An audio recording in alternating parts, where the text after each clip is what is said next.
is my site, which basically is completely banked right now. And once I upload the files, the site will be launched. That is all it needs to do. So basically I will go in and start uploading here. So I will just pick the downloaded file which I have from the members area of the Digistore builder. So I'll just go and select this. And in the next few minutes, you will see that the file would get uploaded.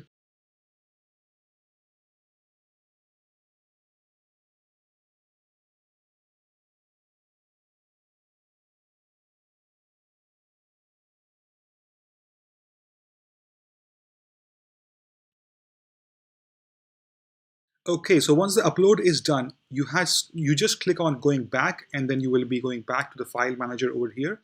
This is the zip file you uploaded. You will just go ahead and extract this over here in your folder. Now, once the extraction is done, you will just reload it from here, and you will see all the files are here, and we will go ahead and hit refresh on our website, and you will see that the website is live.